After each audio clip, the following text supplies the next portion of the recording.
Alright, ladies and gentlemen, let's hop into it and introduce our first set of players as we spawn up here in the top right-hand corner of the map, top of the blue Protoss player. Give it up for ScandalCry, I guess representing team SDLB. And his opponent spawned down here in the bottom left-hand corner of the map. We have the red Protoss player, I believe a player from Brazil. Give it up for MasteR. And I believe this is Team Ortis Equidome. Let me double check this. See what this, okay, I actually can't read that. But this kind of symbol, the null, I guess, that's what, the Omega symbol? Omega symbol E, I believe that's Ortis Equidome, but I'm not entirely sure, so don't take my word for it. But regardless, we got a PvP on our hands. This is probably the best way for me to start things off, since I am a fan of the Protoss versus Protoss matchup. A lot of people do give it a little bit of unjustified hate. I know, of course, I did like PvP a little bit more in Heart of the Swarm. I'm not gonna lie about that. I think that some things have changed in PvP that I'm not as much of a fan of as I was in Heart of the Swarm. But like I said, the way PvP can still be a very interesting matchup. There's still a lot of different things that you see people going for. You still see the big variety of openings where people go for Blink. A lot of people go for the Mass Immortal style very quickly. You see people going for the Adept heavy style early on to go for a lot of those all-ins. You see the Phoenix openings, Oracle openings, Dark Templar openings, just everything that you can imagine. But as the game goes on, it's not quite as diverse as it used to be. And I think some people are actually interested in my password talk, so I'll talk about that. Remind me later, because I want to talk about this game real quickly, since there are already some deviations, but there are some more standardized things that happen in the later stages of the game, but we're starting to see some metagame changes where it used to be that Blink Stalker Disruptor style that a lot of people have seen, and that was it. But now we're starting to see a change up into the Phoenix play to deal with the Disruptors. You're starting to see other things, the air transitions, the carrier transitions are very strong right now. And oh, we have these double Stalker opening versus the double Adept opening. Now, here's the way that this plays out. MasteR is going to have a nice little advantage in the sense that his Stalkers are more mobile, but his Stalkers are all the way out on this side of the map, and look, the Adepts are just going to walk straight past him. MasteR has to retreat back with that Mothership Core, get ready to Photon Overcharge, because he could end up losing a decent chunk of probes over here versus these two Adepts with just not enough firepower to take out these Adepts. And this is going to be a bit of a dangerous situation over here for MasteR. Now, MasteR did get a much earlier up Nexus, so that's definitely going to benefit him.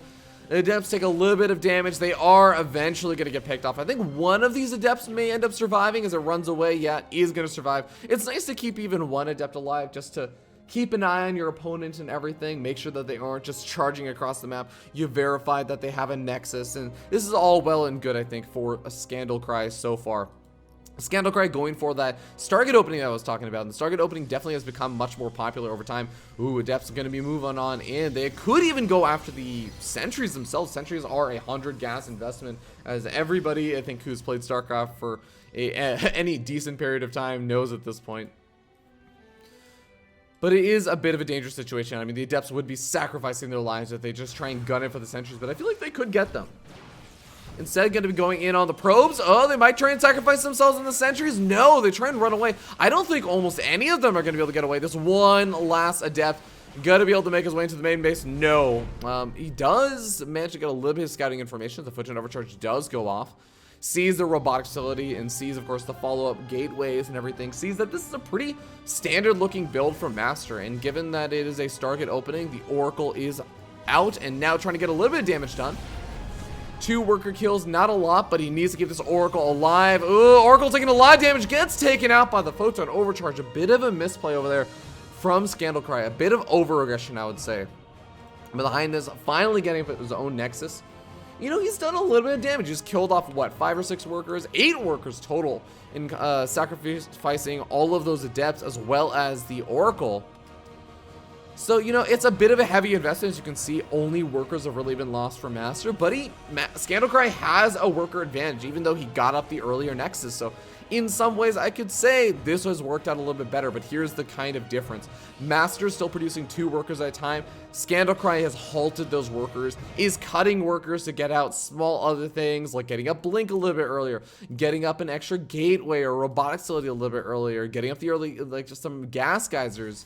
And these sort of things, these small little gaps in the worker production is going to come back to bite him in the butt. Because you can see MasteR is now caught up. ScandalCry, though, is not done with the aggression and still has the potential to get a little bit more damage done because there's not any defenses at this natural expansion over here.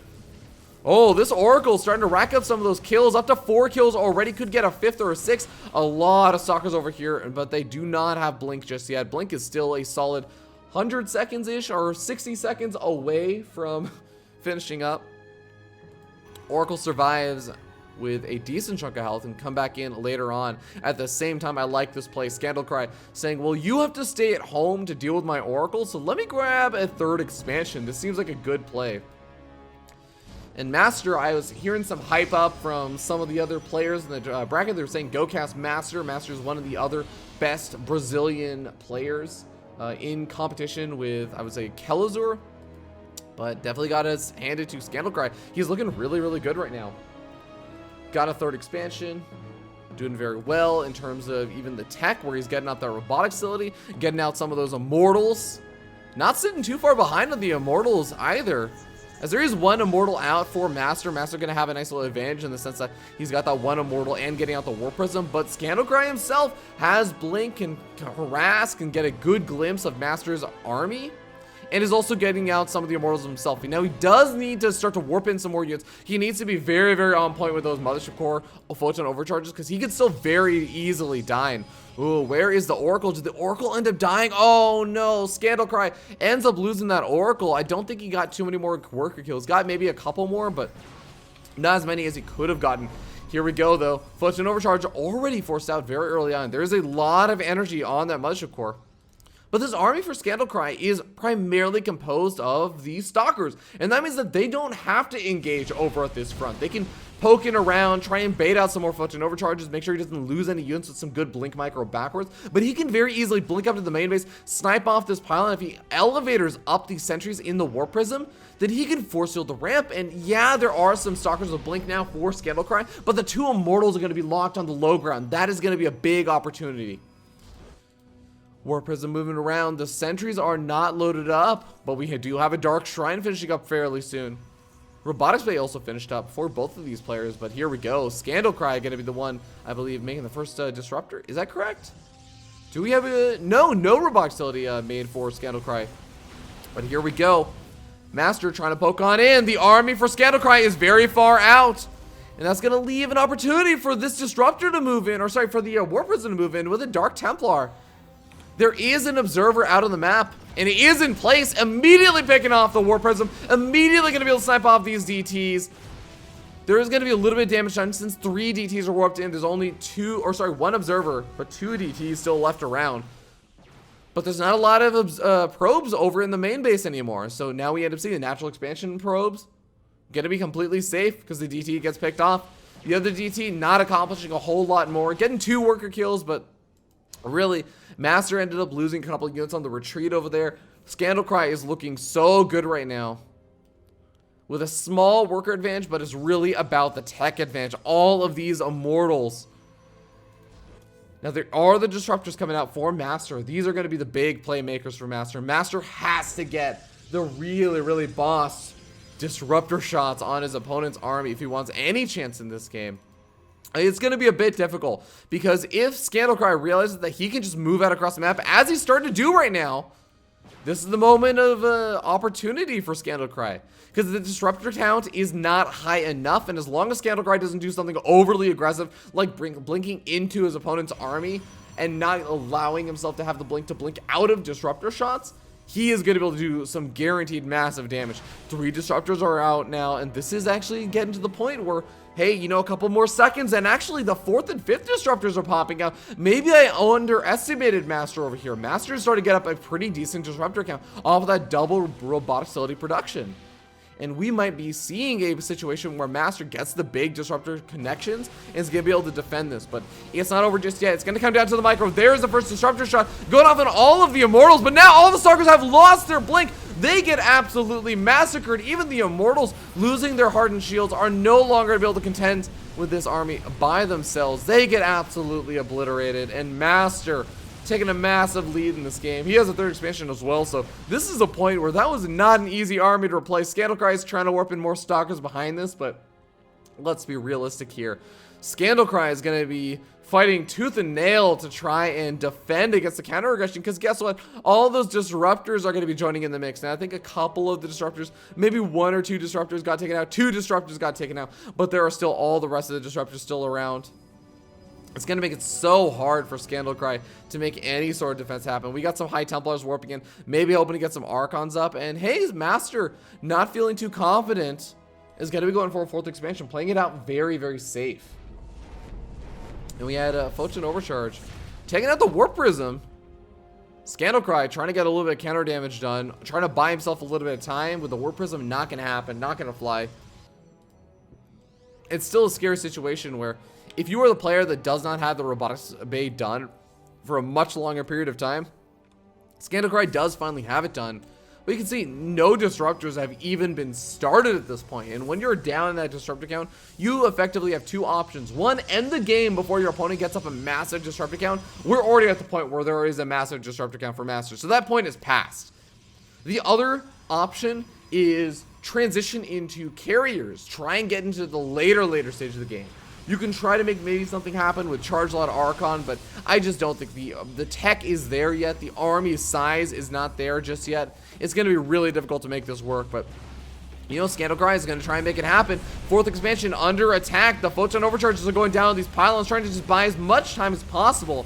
But MasteR blinks out, takes out all the pylons. Now this 4th expansion is going to be incredibly vulnerable. Warp Prism moving to the main base with the Adepts in the mix at the same time. Warping in a big round of Adepts. Disruptor shots killing off a decent chunk of the Zealots, and even a couple of these Stalkers.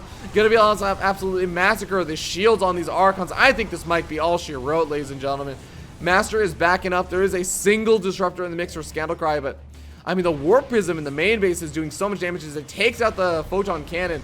That is going to be the last sort of defense over here for this natural expansion. At the same time, if any of the units try and move over there, this army moves in, takes out the Mothership Core, takes out the Disruptor. Charge Lots trying to charge in. But this is just, there's no way this is enough. MasteR even has the +1 weapon upgrade behind this. He's continuing to make disruptors. There's a single disruptor being made for MasteR, for ScandalCry. But the Nexus goes down to Zealots. And MasteR is just in a dominating position. Despite the fact that ScandalCry looked like, hey, you know what? Had the bigger Immortal army, maybe he looked like he was going to be able to make it work. But the double roboxility play from MasteR definitely allowed him to catch up in that tech, take a nice advantage, and overcome even some of the economic deficits. Couple Zealots. I like the fact that they were target fired on some of these disruptors, trying to get a couple of kills. But at this point, it's just, there's too much that has been going and snowballing in MasteR's favor. This 4th expansion is going to go down. The natural expansion had already gone down. And this just means that ScandalCry does not have enough army to boot. Oh, a beautiful disruptor shot for ScandalCry. Taking out 3 or 4 of the disruptors for his opponent. But it's just, it's the production. The production isn't there. And that's where MasteR is going to be seeing the massive lead. And that's why, as much as I would love to hype this game up as game number 1, it's nigh impossible to make this work. He has to get not just amazing disruptor hits like those, but he has to quite literally kill the entire army of the disruptor hits. And MasteR knows it. He blinks forward. GG gets called, and MasteR gonna be taking game number 1 in this best of 3.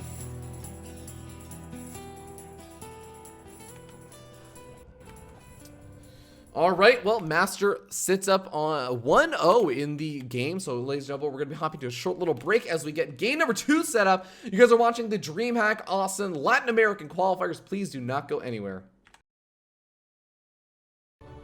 Alright, ladies and gentlemen, we're hopping back into it. Game number 2. The map is going to be Ruins of Endion, as we spawn down here in the bottom right-hand corner of the map, top of the blue Protoss player, currently sitting down 0-1 in this first round of the Latin American Qualifiers. Give it up for ScandalCry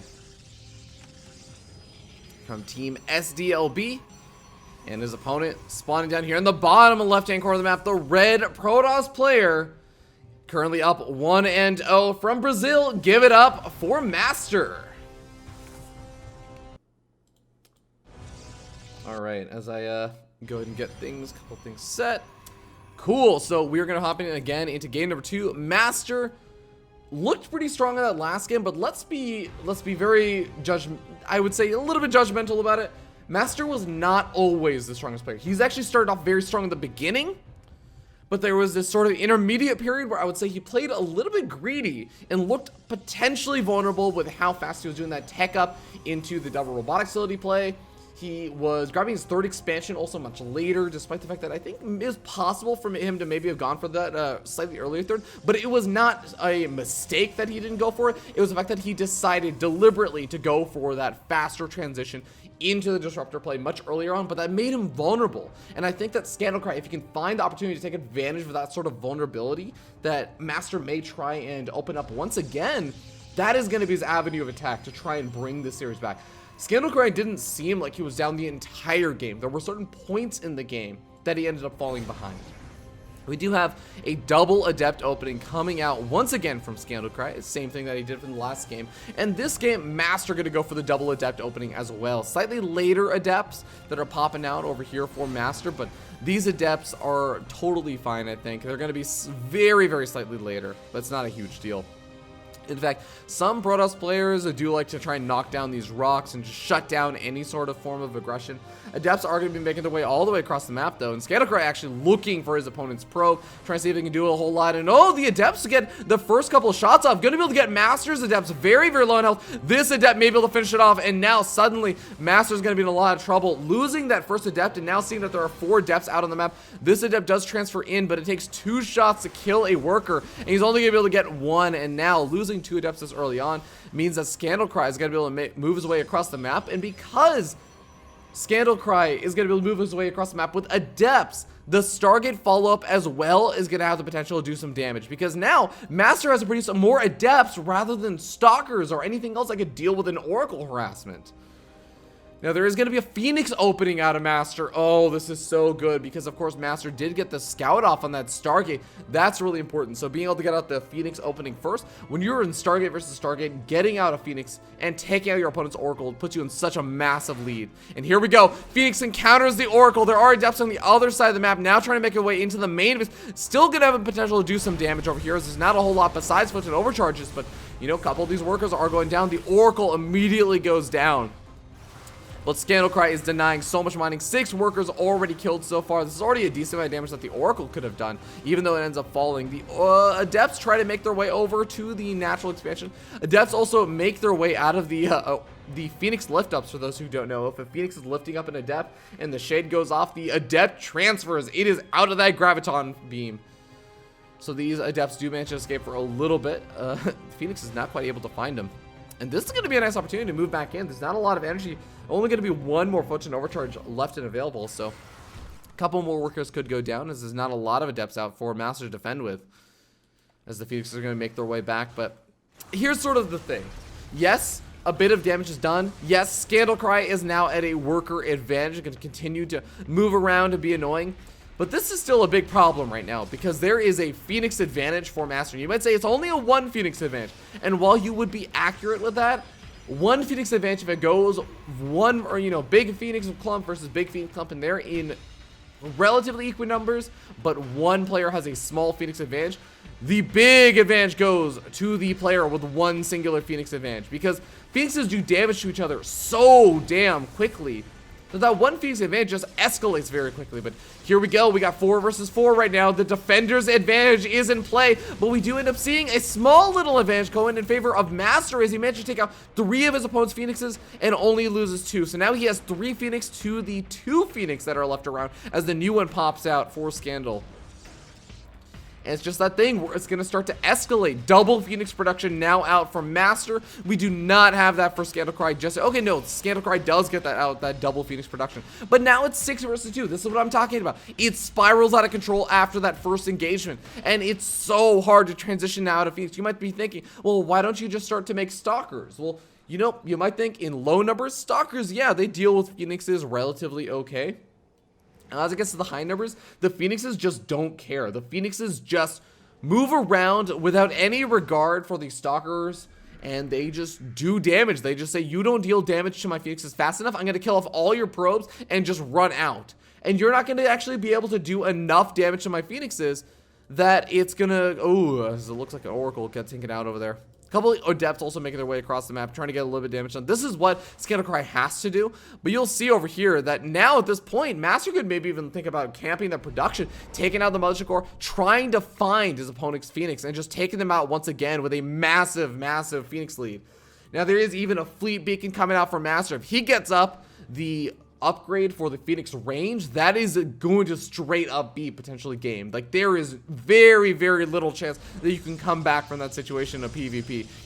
It's too much. It's too big of an advantage. Now, ScandalCry is trying to get up enough Phoenix, adding on a couple of gateways. This is very important. He's trying to find a way to get up enough Phoenix that it's going to at least force his opponent to not try and engage head on, just start picking off probes left and right. But really, the big transition is going to be into a lot of gateway units, maybe getting up a Templar Archives, maybe getting up Dark Templar, maybe getting up just Archons, something to deal with those Phoenixes, and trying to win in a late game army engagement. But here we go, Photon Overcharge is going down, not taking any chances, immediate Photon Overcharge is going down. Saying I could lose my Mothership Core at any second, it's really not the time to be taking any risks. And I'm really surprised at how passive MasteR has been. MasteR knows that he won that first engagement. He should know that he has a pretty substantial Phoenix lead, even if he's not fully aware of the fact that there was slightly, I guess actually not even that halted Phoenix production over here. But here we go. We're going to be seeing the first engagement over here. No.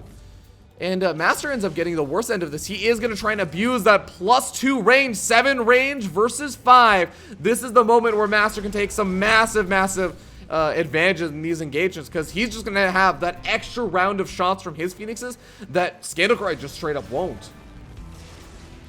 And you can see the dancing back and forth. And MasteR maybe wants to group up, clump up his Phoenixes a little bit more so you can guarantee those shots. But you can see a lot of these Phoenix over here for ScandalCry are getting very low. He's starting to bleed on out. It was only a 2 Phoenix disadvantage not too long ago, but now it's a 6 Phoenix disadvantage. A couple of Stalkers being warped in. Adepts on the other side of the map. Ooh, they're getting some good damage on. Mothership Core recalls from the main base over to the natural. Just a Photon Overcharge. A decent amount of damage being done and forcing a lot of these Phoenixes back. Maybe buying ScandalCry a little bit more time. It is even worker counts right now. It is going to be a bit difficult, I think, for MasteR. Or sorry, for ScandalCry to make this work. But he's doing a good job of at least keeping himself in the game. Again, I really do feel like, yeah, +2 Phoenix range, that's really nice. But with this massive of a Phoenix advantage, you can actually just chase your opponent's Phoenix. You can ignore Photon Overcharge. You can just straight up gun it on them, take them all out, and just say, well, I have the entire air superiority here. I'm going to go after workers. I'm going to lift up your Stalkers. I'm going to kill everything. I really do feel like that's a situation that MasteR can be in, but I guess it's a bit hard. We have the numbers in front of us. We can see 21 to 12 Phoenixes. ScandalCry and MasteR, they can't. They're judging this based on the limited map vision that they have.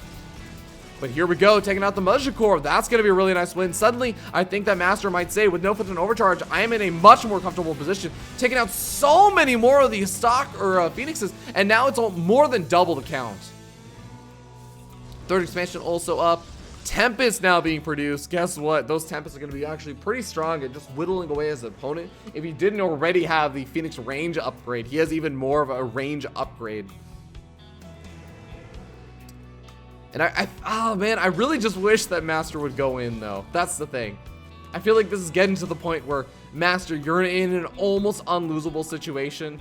Yes, I totally understand the value of playing safe, but you're giving your opponent now time to get up other forms of tech to potentially make something happen. If your entire army is Phoenixes, this is almost a Phoenix mono battle with only 2 Adepts and 2 Zealots. A couple of Archons could legitimately cause some problems. Now, there's not a great economy for it, but ScandalCry has been saving up. Even though he's losing a lot of workers over here, we got almost 1,200 gas, and when that Dark Shrine finishes up, a massive warp in of DTs could legitimately win this game. There is no robotics facility on the map right now for MasteR. He's going to be relying on Oracles, and Oracles don't deal with DTs the best. Oh, big warping of DTs are making the way across the map. This could be the way, the one way that ScandalCry can bring himself back into this game. Did MasteR sit a bit too passively? Archon being made. That's the other thing. Even if there is detection, these DTs just turn into Archons, and the Phoenixes can't do anything about it. He's going to be relying on Zealots and Adepts to take extra damage with his Archons to deal with this. Photon cannons going down inside the natural expansion mineral line. Needs to throw down some in the main base as well as the third. Third expansion does get some of those up.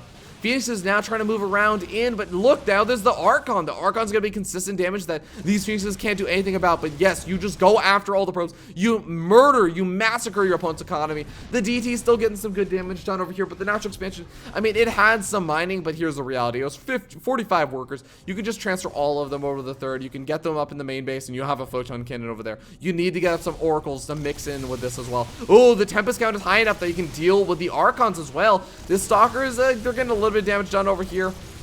They may even be able to take on this Tempest count, but once this Phoenix get back home, I feel like MasteR has secured himself a much better situation. He almost looked like he might be giving up 3 Archons, also gonna be able to do some good damage. Oh, they're doing a lot of splash damage. I think they're gonna be able to do a lot of splash damage to the Phoenixes, but Phoenixes do leave.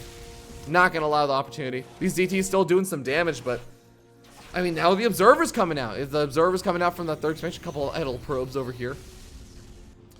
But the Phoenixes lift up every single worker at that third expansion. All of the workers in the natural expansion are going to be next. There's no room. I mean, let's be real. If you try and build a Photon Cannon over here, what's it going to do? Oh no, I lost 2 Phoenixes in the time that I killed off literally every single probe that you have on the map. Oh no, boo-hoo, woe is me. And there it is. GG gets called. MasteR taking the 2-0 victory in this best of 3 in the first round of the DreamHack Austin and Latin American qualifiers. So big congratulations goes out to MasteR. We are going to be hopping to a short little break as we try and find the next game, the next series. So guys, thank you so much for tuning in. Again, my name is Fear Dragon. If you're wondering where Rifkin and Zombie Grub is, I'm one of the newer members of BaseTradeTV. I've been around for a couple of months now, but I am doing the coverage for the Latin American qualifiers today. Rifkin is currently watching the Jungle Book, or I think he's napping and then he's going to go watch the Jungle Book. Zombie Grub has also had a ridiculously long day where she's been up since 6 in the morning for herself, and it's been a solid like almost 7-8 hours, so she is just resting. She is chilling, not worrying about the Latin American qualifiers for now. I don't know if she's like passively watching the stream or something, but yeah, we will be back in a little bit. Thank you guys so much for tuning in. We'll see you guys in just 2 minutes.